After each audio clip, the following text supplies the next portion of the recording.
35, 40, 45. Grant going into BC territory. The kicker stumbled. Janarian Grant takes the opening kickoff for a touchdown. 3rd and goal. Evans leans to his left on his back foot into the end zone. Touchdown, Tiger Cats. Popped up and it's intercepted by the Bombers. How many times has happened? Thompson laterals it, and they're on the run. 4 receivers to his right. That's where he'll look. Pressure on it. Bust. Open. Down the field. Keon Hatcher. Countdown on. 30, 20, 10. Touchdown, Lions. Colaro's forced to scramble, and he's going to gun it for an open shot at the 40, 35, 30, 25. Getting it around corner 20. Dalton Schoen is going to score. Oh my goodness. Hello and welcome everybody. It is the breakdown right here on Canadian Football Perspective. Marshall Ferguson at TSN_Marsh. Derek Taylor at DT on OB. That's right. We have a new intro and it's very egotistical because it's just us. It's us for a full minute and a half giving you 2022 CFL touchdown highlights. I love Matty Dunnigan popping in on that third one of yours. Now you hear Dunnigan. When it's so exciting that the color guy can't contain himself, love it. Yeah. You know it's good when. I have Dunnigan this weekend. I have Dunnigan next weekend. And then it's just Dwayne Ford and I from there on out. I checked the schedule the other day because I was wondering who I was working with. So I'm very excited to be doing games with Dunnigan for the next couple of weeks. And then, unfortunately, I'm done working with him. But fortunately, I get to work with Dane for the rest of the year. So really no complaints on either side of that. But yeah, Dunnigan popping in on that. There was another one, I think it was Hamilton, Toronto, when Tim White caught that badly underthrown ball by Matthew Shiltz that happened to turn into a touchdown because Amos just had no idea where the ball was in week 10. And yeah, I heard Dunnigan like jump all over the top of Rod Smith on that one, just like laughing because he couldn't believe it had become a touchdown. I'm like, man, that's his trademark at this point. Yeah, it's great. It's great. Yeah, you love it. You hear sometimes color guys that force that kind of stuff. Like, I want to be in this, but Dunnigan, it's just all natural. Yep. It's all real, and it's so good. It's so good. I agree. As always, we are brought to you by our good friends over at Fox 40. Start your season off right with products from our partners at Fox 40. Outfit your coaching staff, custom logoed whistles, gear, coaching boards, and much more. Visit fox40shop.com. Use the code CFP15 at checkout. 15% off of your entire order. I took in a couple of days of McMaster football training camp because I have my son Noah. And so we decided to hop in the wagon and wander down there and go see what was happening at camp, which was kind of fun. And then today, as we're recording this on Friday ahead of kickoff of week number 11 in the CFL, it is week 11, right? That we're heading into? Correct. Yes? Okay. Yeah. I mean, I've lost track. I can't imagine how you have because you're finally on a bye week, which we'll get to in just a second. But I went and saw McMaster scrimmaging against Laurier, which was great to see. There's some pro prospects, obviously, on both of those rosters. Anytime that you have some top end OUA talent, you're going to end up seeing some big bodies and guys that are moving well. And Jacob Zott, who was recently released by the Ottawa Red Blacks this past week, kind of like a depth national offensive lineman.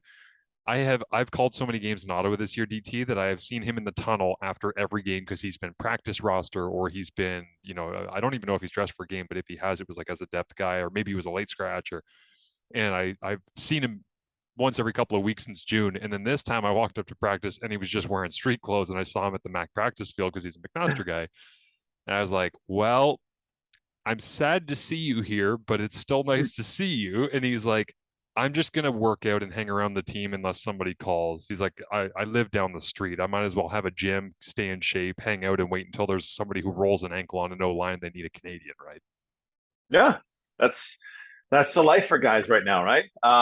Raheem Wilson trimmed back by Calgary, right? Mm-hmm. Montreal scoops him up. Just be ready. You never know when your shot's going to come, and you never know. So that felt like Bob Slowick retaliation to me. That's what that was. Like Bob Slowick was the defensive coordinator in Montreal, I think, for a single year. He goes on to be like defensive backs coach or like defensive assistant in Calgary. Every time I see the Calgary sideline, I'm just like I actually really liked his defense, and now he's just like hanging out in Calgary because it was just like a nice depth coaching addition to them. And so I saw the switch of Wilson getting swapped, and I was like, I wonder if that was them being like, well, if Slowick kind of liked them, and we liked Slowick when he was here, maybe let's go get that guy. Oh, Slowick liked to get after you, right? He loved bringing the blitz. He Noel Thorpe is currently the blitzer in the Canadian Football League. Bob Slowick loved it, and I enjoyed every bit of that. Yeah. I enjoyed that whole thing. You, as I said off the top, are finally on a bye week here after the Bombers just a ridiculous run off the start of the season where the Argos are like, should we play week 1? No. Should we play week 3? No. And they're just like I was talking to Ryan Dinwiddie ahead of calling the Calgary-Toronto game, and I said, hey, man, sorry I haven't been able to catch up with you at all this year. The season's already half done. I haven't called any Argos games, but you guys haven't played any games. So I haven't had a chance to be able to do any of them because they don't exist. Exactly. And for you, it's been a hell of a run with all things Winnipeg, of course, culminating right before the bye week in the Thursday night loss against Montreal, which we'll get to in a second. But what the hell are you doing with your bye week? Because this must feel so foreign to you after moving from Regina and going to Winnipeg and dealing with the housing and starting the season and on and on and on and on. And now it's just like, whoa, bye week. Yeah, it's needed catch-up time, right? Like, you move into a house in July, fat part of the season. Oh, we're moving into the house. You end up doing that stuff. I was out back taking care of some yard work when some wasps decided that they owned the backyard and not me. And though I outweigh a wasp by roughly 245 pounds, when you get like 6 or 7 of them, they win, right? Like you can't beat 7 wasps. So I got stung roughly 5 times, ran away screaming, fell down some stairs because I was running away screaming. I think the bruise on my arm is healed up a little bit. Yeah. That's from falling down the stairs, running away from the wasp, much less scratches. But honestly, like I've been behind in my charting, right? So I ground through 3 games yesterday. I woke up, banged off a game, went to the mall, grabbed a bite to eat, came back, banged off a game.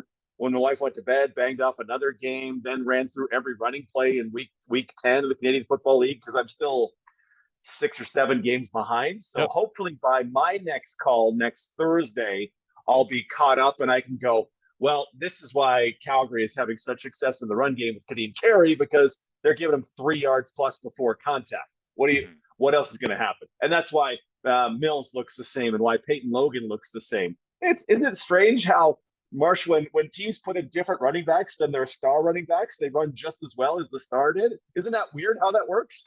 Yeah, very strange. Very strange.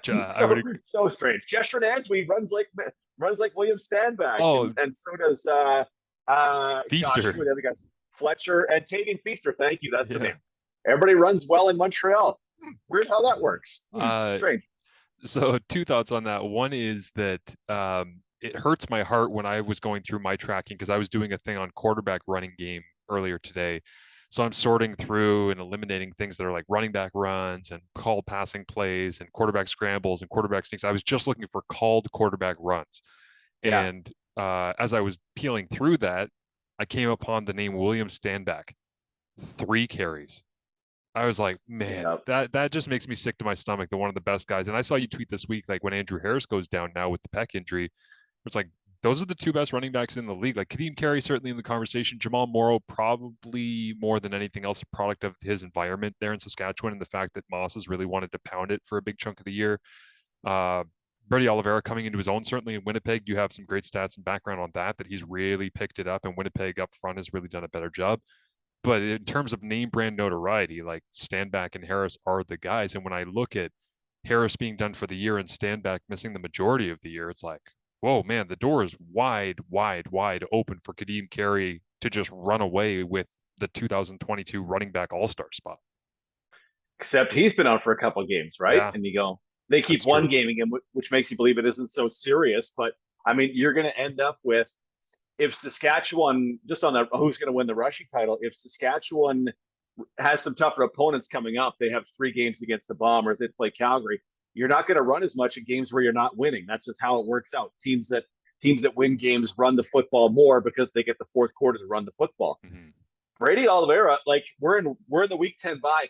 Brady Oliveira could win the rushing title, right? If the depending on what games they get off. If the schedule goes right and they're somehow 14-2 and they've clinched, okay, well, Oliveira's probably getting some time off. But I mean, the way that offense is picked up and the way they're able to run the ball. And again, in the fourth quarter, when you're winning, you run the football.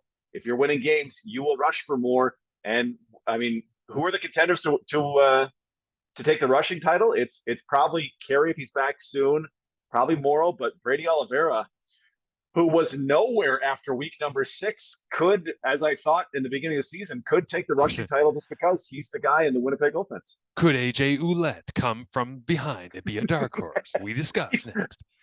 Well, they've only played like 3 games, right? Yeah, so he must exactly. have 15 games left at the Argos, right? 5 bye weeks. Here's a fun tidbit for you that I will completely steal from the TSN broadcast because I'm sure it's going to make its way in, probably as a Matthew Shinetti sideline hit. We'll see where it lands in the broadcast. But I asked AJ Ouellette when we were talking to him 48 hours before kickoff, which is Saturday at 7 p.m. at BMO, what his timeline was with Nathan Rourke. I'm like, I know you were around, but what was the interaction and how were you kind of first made aware of who this kid was or what he could become? Or I just wanted to get kind of his raw sense of Nathan Rourke in the early days at Ohio.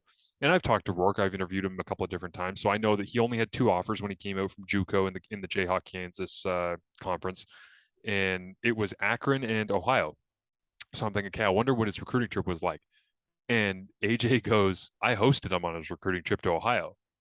No. Yeah. And I was like, whoa, that usually means that you like go out and party way too hard and try to show them a good time to convince them that like, this is going to be the greatest time of your life. You got to come here, man.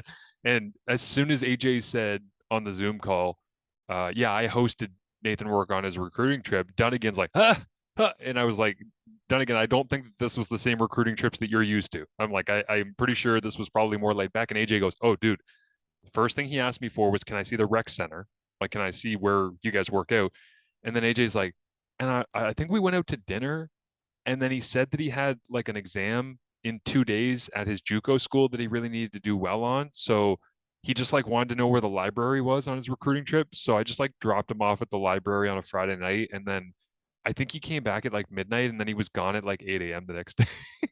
I was like, so Nathan Rourke went on a recruiting trip to Ohio, wanted to see where the facility was, and then got dropped off at the library despite the fact he wasn't a student yet at Ohio. I'm like, that checks out. That seems like that's the same guy that we're watching right now. Yeah, that feels right. That feels right. He as I'm crushing through all these games, I've probably gone through 8 or 9 games like play by play this week. Rourke just stands above all the rest. Yep. with how it. I mean, he's completing 80% of his passes, which is ridiculous. And people might say, well, he's throwing short passes. Sure, he is, but he's got to be 7 or 8 points above his expected completion percentage. Like it's still nuts what he's doing. Yeah. I wondered if it would last 2 weeks. It's been 10 weeks. It's still it's nuts. Like it's Rourke and Collaros, and then I honestly, for all the flack Cody Fajardo's taking, he's about what I expected. Honestly, that line is just repeatedly getting gooned, and it took them till honestly, I don't know Natai Rogers. He may be a good dude. Not from what I've heard from his time in Ottawa.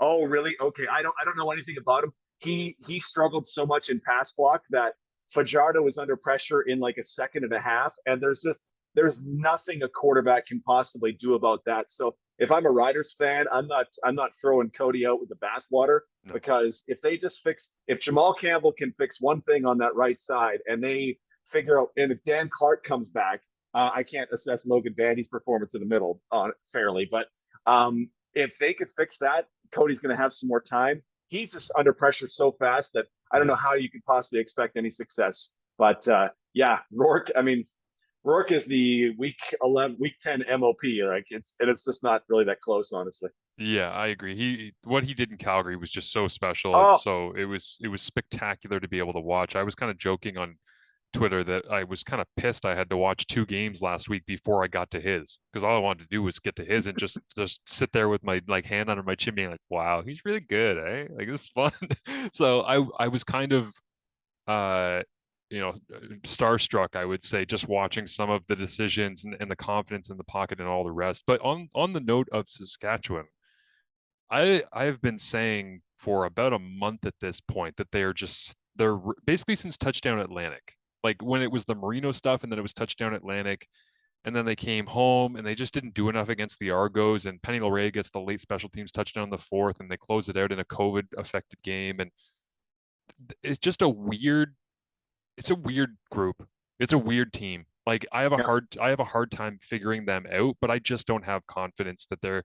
And it's weird in a Grey Cup year where usually you load up, especially in Saskatchewan, to try and like go and get it and accomplish the goal and be crown champions at home and all these iconic things that you want to create. That the start of the year, I was watching them and I was like, okay, I'll give this time because I don't really want to criticize it and I don't really know what I'm watching yet. And then you see how it goes on. And I was looking at some of the numbers that I deem to be kind of like, how sustainable is this? And specifically in their running game. And I was just like, they're just kind of like hammering their heads into a wall consistently and hoping that it proves out in the fourth quarter that they have the lead and they can continue to hold it. I'm like, yeah, I don't know, man. Like there were some things early in the season that were kind of red flags for me. And then they went through the Marino stuff and they went through Duke Williams throwing the helmet. And then I started seeing some of the comments from Craig Dickinson that I just didn't love, on whether it was defending Marino or whether there was conversations I had with some people around the league about, like, you know, if this continues to go this way, Craig might be on the hot seat kind of thing out there. And I was, the more I've looked at it, Cody's struggling with the deep ball, not as badly. I haven't actually crunched the numbers, but every week, even if it's a completion, the process to get to where he does with the deep ball is just, it's frustrating to me. And to your point, he doesn't have a lot of time. But then this week, something that jumped out to me where, again, I was just like, this is such a weird team, is they were on several running plays this past week, essentially making their left tackle, who I don't even know who it was. I probably Taron Vaughn this week. Yeah, I'm trying to think or because Andrew Lauderdale, I think, is coming up for this week. But so they were. Go ahead, I'll find it. Yeah. So they were popping either their left guard or their left tackle backwards off the line of scrimmage and running. Remember when Le'Veon Bell was with the Pittsburgh Steelers and they used to run that super patient, like, inside zone where he would basically just get the ball and hide behind a wall of guys and hop and hope for a hole to open up and then dart and try and beat the linebackers to the spot. Awesome. Yeah. They were trying to do some of that stuff, it seemed like, with their blocking scheme. And I read the quotes from Craig Dickinson that were like, you know, we're going to shuffle the offensive line and we're going to make some changes here and there. And it's like, yeah, Nate Rogers, when I watched a clip of him against Boom Gwacham the last time, my gosh, he just opened the door completely as the right tackle, and Boom just ran inside and rolled up on Cody's legs, which were already injured. And that's the other thing, like Cody's injury with the knee, just like super strange to me that he's like, I've got all my explosion back. So you always see these quotes come out, right, from interviews. He's like, I've got all my explosion back, and I'm like, but he's better. Don't get me wrong. He looks better than he was. He doesn't look as frail. And he's like, when he was in Montreal, he was a complete shell of himself. He looks better, but he doesn't look like 2019 Fajardo. And he doesn't look like 2021 Fajardo. He's not running away from people with speed, running through the open field, juking people with confidence. Like, it's not the same guy. So for him to come out and say, I've got the explosion in my lower body back, I was like, I don't know why he's putting that pressure on himself, because he's basically getting rid of all the excuses. He's saying, like, I have everything back that I need to be super successful. And it's like, oh, okay, well, like, now if you don't have success and you don't look like yourself, then what's the conversation? Oh, I'm hurt again, or the injury came back or flared up. So I've had a hard time getting a read on them, but it's just felt like a group and a trend of play of style and quarterback play combined with receivers acting out, with bad process a lot of the time, getting through reads to get the guys deep and stuff, that I'm just like, oof, man. I honestly, I would love to call some Riders games. I don't have any of them on my schedule this year, but watching them play against Edmonton was just two teams trying to punch each other in the face and prove that they were tougher than each other, which wasn't entertaining and wasn't productive. And it just felt like an ego match between Chris Jones, Stephen McAdoo, Craig Dickinson, and Jason Moss. So yeah, Fajardo 13 design carries this season through 9 games. That's not enough. I mean, and that's indicative, I think, of a guy who's got injury problems. Yeah, just not. And I think it's 13 for 71 yards. Like, that's not Fajardo. This is a guy who can convert 2nd and 19 with his legs, right? And Rider fans have seen it. On the deep ball this season, with 1 game pending, 86 passer rating. Okay, so infinitely better than last year, but not as good as 2019, because the deep ball fluctuates very dramatically. But the one thing that stands out is I don't know if you and I talked about this, but he had a podcast with Isaac Harker, his former backup quarterback, right? And they did it during the pandemic year as well. And Cody would joke, "Oh, Isaac, your arm's much bigger than mine," which was funny. because Isaac had to put every little bit of his energy to get the ball into the field side. Yep. You're like, damn, okay. So I feel like Cody was just kind of, just knocking himself a little bit. But this year, that it kind of feels like that, which makes me go, is there something else in there, or is the knee problem causing some problems with getting the ball deep? Because they're underthrown. Like they're underthrown, or they're thrown late, and late it doesn't seem to make sense with he's about to get plowed by Boom Watcham. It just doesn't work. So ultimately, I just come back to a hypothesis, and you and I will have to, when we have some time in a week leading up, dive into are Cody and Jason Moss not a match? Oh, I fully believe like that's not a match at this point. I'm with you on that. And again, I don't have great reasoning numbers to break it down right now, but sometimes you just get a feel when you're watching a quarterback evolve through different systems and where he's happy and where he's successful. And I did something on SportsCenter last week where I talked about Saskatchewan using the personnel grouping of 3 receivers, 2 fullbacks, and 1 running back. They use it more than anybody else across the entire league. Like they like James to go Tuck for the win. Yeah, like James or Tuck, baby. Bruno Labelle, Albert Awachi, like they love to load it up, rotate through bodies, have them going in multiple different directions. But it's all this is a lot of the Moss stuff, right? It's all window dressing. You're running a basic concept, but it's heavy and there's bodies all over the place, and they're in the box and they're out of the box and they're cutting down the backside, and it's his style of running the football. And I don't dislike what he does. I want to be very clear about that. Like it's not that I don't like the way the Riders play. I don't like the way that Moss calls games. But when you're watching them and you're trying to get a sense for how is Cody supposed to get into a rhythm here, or are they just trying to protect him with the running game? Like I can't tell whether they're lowering his opportunities to make his own decisions because they don't trust him because he's not playing at a very high level right now, in my opinion, or is it that they just really love running the football because they think that's what they're best at? Because I'm watching the way that their offensive line is getting blown up in pass protection, and it gives you zero confidence that they should be calling passes all the time. So it's like, well, maybe that's why they're leaning on the running game. And then in the running game, it's like, well, they're not moving bodies in a dominant way. Yeah. So I have a hard time identifying what they are about. And when it comes to Fajardo and Moss working together, there's been moments on the sideline late last year where there were the outbursts and the frustration and all the rest. And that gave us a little bit of insight into like, Cody didn't seem very happy last year and needed that playmaker. Well, now he's got Duke Williams and there's no excuses. And it's still deeply underthrown stuff half the time. And it's just, I don't know, man. I really don't know what to make it. I don't. They struck me in, well, all Craig Dickinson's time, he would say, we want to be a power running team, and we want to be a power running team. And it didn't, as an outsider, I looked at it and went, well, in 2019, Cody Fajardo was ripping the league apart. Like Cody was fantastic in 19. So why would you want to do anything that's not that? I look at them now, and running back carries, line yards, Calgary's by far the biggest. Then there's a group of Montreal, Ottawa, Saskatchewan, Edmonton, and Toronto, and Winnipeg that are all this far apart. They're all kind of the same. So they're Calgary leads by a mile, and then they're kind of like everybody else. There's nothing particularly special about them except that Jamal Morrow has broken a couple for huge gains, which brings up their yards per carry from running backs to a crazy degree, but doesn't reflect what they get on a carry in and carry out basis, right? So I get what you're going for. I look at their receiving options, and I think Schaefer Baker running out of the running back position this past week was a new wrinkle. Hey, well, that's great. When I was looking at the run stuff that I mentioned earlier, I think he's got 6 carries on the year, and they're not all like those little jet pop passes. They're just lining him up in the backfield, and that is very, very much reminiscent to me of Cordero Patterson. Like that's the same, and not the same body type necessarily, but kind of the CFL version of that body type is like kind of a long, lanky receiver who's got those big strides that can beat people to the edge if you get the blocking in the right spot. And when I saw him lining up there, I was like, is this an anomaly? It's like, no, they've done this, I think 6 or 7 times this year where they've just lined him up as a running back and handed it off to him. So, I mean, they've sprinkled it in.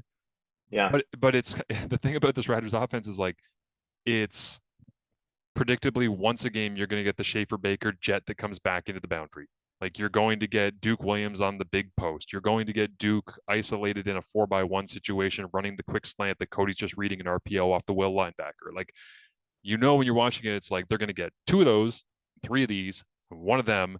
And it's like, okay, but where are the places that you are finding the explosive plays that will win you the football game, that will take over? Because in Edmonton, Saskatchewan didn't win that football game. Edmonton lost.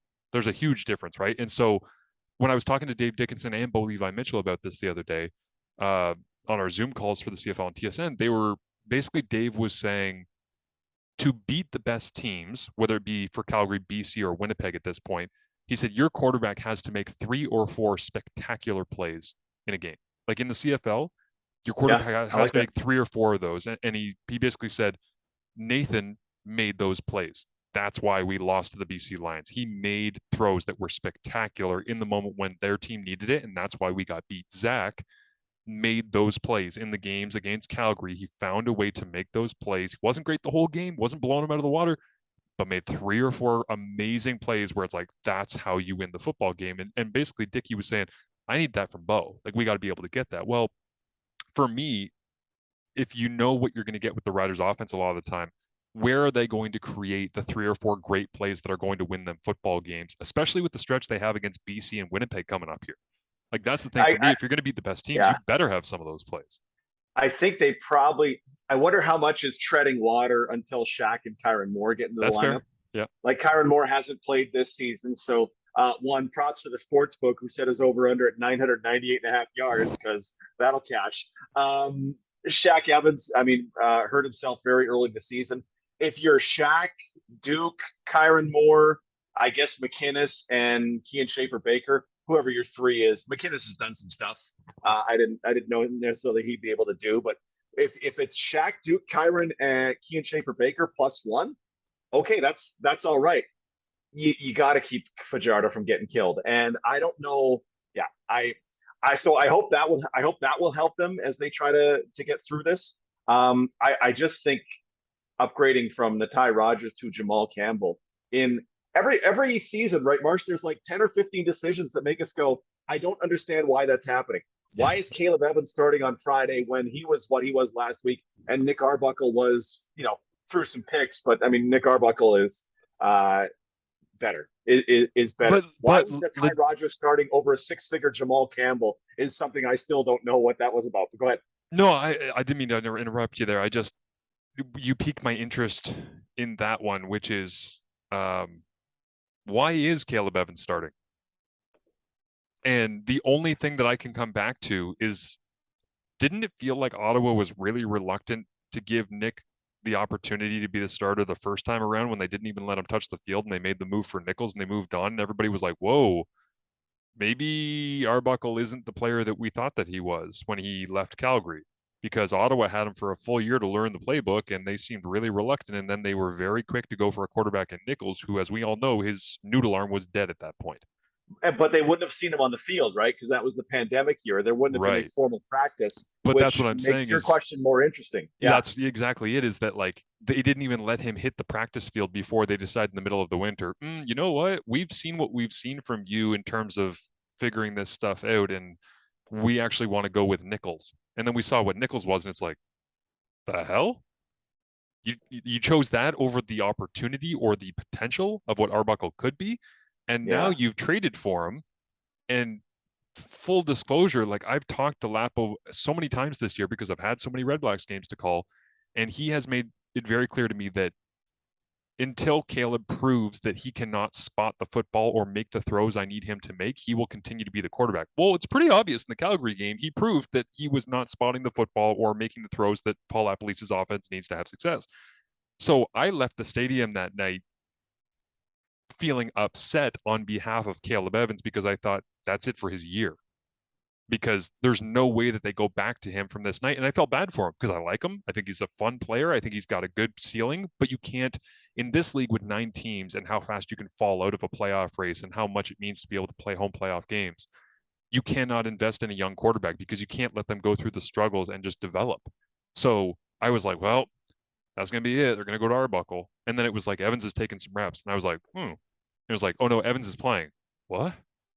And that's where this becomes interesting, is like if they were really reluctant with even a different regime other than Lapo, like obviously when Desjardins was there instead of Sean Burke, if they were reluctant to let him play the first time around, I feel like there's this weird deja vu again where it's like, why is this guy not garnering the trust from you in Ottawa like he didn't the first time, like he didn't in Toronto when they wanted to go with McLeod, when he didn't in Edmonton when they were trying to trade him the whole offseason? Like, what is wrong? It's the mystery, right? It's one of the things that no one ever tells us of the media. But Arbuckle was fantastic. He was a Trevor Harris type quarterback when he was plopped into that Calgary offense at 19, right? When Bo got hurt, and he went, this works really well, surrounded with real nice talent. This works real well. There was not incredible talent in Edmonton, 2 touchdowns and 8 interceptions and 2 picks in relief in the one game in Ottawa. So 2-10 in the season. But I'm not with Caleb Evans. I'm with you on everything. I enjoy it. I enjoy watching him play because he's potentially very exciting. And I'm not at the Dominic Davis point with him of, I need you to never play quarterback again. Right. But I did see you tweeting during that Calgary Ottawa game where you're like, keep running right to the bench. It's time for Arbuckle. I think it was that game. It might have been a different game, but you were like, when he missed that throw over the middle and he ran through the bench, and you just tweeted, keep running directly to the bench. It's time. We need to see Nick Arbuckle. I was like, no, it seems like DT's kind of done with him at this point. Well, and it's not like I'm done for your career, but after last season, I charted a game where he had 7 interceptable passes in a single game. And you went, okay, yikes. Just take a break, come back next year, see what's up. Right. I've seen enough this year that I go, how can Nick Arbuckle possibly be worse for what you have going on here? Right. You're going back to Williams at running back because of the injury to Powell. I like that. Your receiving core has been in flux. But Jalen Acklin I didn't know Jalen Acklin was this good. Yeah. Honestly, I didn't know. Nate Bahar is getting 7, 8 targets, 5 targets, 6 targets. Nate Bahar's doing his stuff. Tavon's coming onto the roster this week as a backup. You go, Shaq Johnson. They've got Canadians on that receiving core. I don't know what you're going to do, but I don't look at Caleb Evans and go, this guy's going to change from 1-7, because you're playing the worst team in the CFL in my mind. Mm-hmm. And if he wins, you're just going to play him some more. And I go, okay, that'll be good for Caleb Evans if his team beats Edmonton on Friday night or Saturday night, whatever it is. But is that helping you get to first place, that you're only 3 games back up? You're only 3 wins back at first place. Yeah. Like, win, get to the playoffs. 2 teams are going to the playoffs in this terrible division. Take one of them. Just take it. And oh, by the way, as I was watching Ottawa, I love this. And someone asked me to check it out. Ottawa will do this thing, Mike Benavides, shout out to Mike, on defense, where 4-man front, but only the ends will rush. And he'll drop the defensive tackles off like 2 yards. And he did it a few times. And I'm like, ooh, this is all right. And someone said, I don't remember many 2-man rushes. So I went back into my database and I went, oh yeah, there have been 20 out of these 25,000 plays. Whoa. There have been literally 20. And here's Benny, just 2-man rushes. I'm like, and honestly, they were killing. They were getting pressure. Well, and that's, if you could get pressure with, I'm no expert, but if you can get pressure with 2 and you can drop 10, you're probably going to do pretty great things. They were concerned about whatever team it was, concerned about the run game. Maybe it was. Oh, it was BC. It was Rourke. So you're concerned about Rourke maybe killing you. But I mean, they were taking it to task. It was pretty great. I think they were just doing anything to throw a different look at him, because that was week 4 after he had shredded Edmonton, had a bye week, shredded Toronto, and then gone on the road. And Benny's like, the hell am I supposed to do? Like, this kid doesn't seem to be rattled by anything. He's like, 2-man rush, drop 10. Sure. I don't know. Like, it worked. It just happens, 1 out of every 1,000 plays in my CFL charting history, but it worked well. That's very cool. I would be interested to hear what downs and distances those 2-man rushes in your database typically come on, because, to me, that is typically going to be like second in a country mile. But I have a sense that maybe Benny might have thrown that in when it wasn't necessarily your typical second and forever. Second and 10, they were all second downs. That's a good call. All the 2-man rushes have been. There was one from Saskatchewan this season. 1, 2, 3 were 2nd and 10, 2nd and 12, 5, 7, 9, and 2nd and 2. No there was first a downs. Second. Sorry, Montreal rushed 2 against them. 2nd to 0 first downs that they rushed Right. 2. Okay, makes sense. So but yeah, it's. I mean, when I saw it, I thought this. I don't know that I've ever seen this before. That's but cool. one, you're able to get pressure on the ends because it was they got one-on-one on those sides, and the 3 guys in the middle were just standing there, and then the defensive tackles are ready for any scramble action. Oh, okay. I could get behind a little of this. I just love anything new. I love coaches I'm with trying you. stuff. I'm with you. That's cool. I'll leave you with my favorite number of the week as we wrap up here on the breakdown. In 2021, Matthew Shiltz had 5 non-sneak called runs on 176 snaps taken. That means that they were calling quarterback run for Matthew Shiltz in Montreal 2.8% of the plays that he was in for in 2021 in Montreal. 2022 in Hamilton, 20 non-sneak called runs on just 92 snaps. That means that Hamilton, when Matthew Shiltz is in the game, is calling quarterback run 21.7% of the time. Almost a quarter of the time he's in the game, they are asking for him to run. And Matthew Shiltz accounts for over 20% of all called quarterback runs across the entire CFL in 2022. If you would have told me at the start of the year that Shiltz was going to become this like called quarterback run dynamo, I would have told you had no idea what you were talking about, and you would be laughing in my face right now. Yeah. And then they pepper in the throwback to Dane Evans along the way too. But yeah, we love Shiltz, it. I love any team that will take its second quarterback and actually use that guy.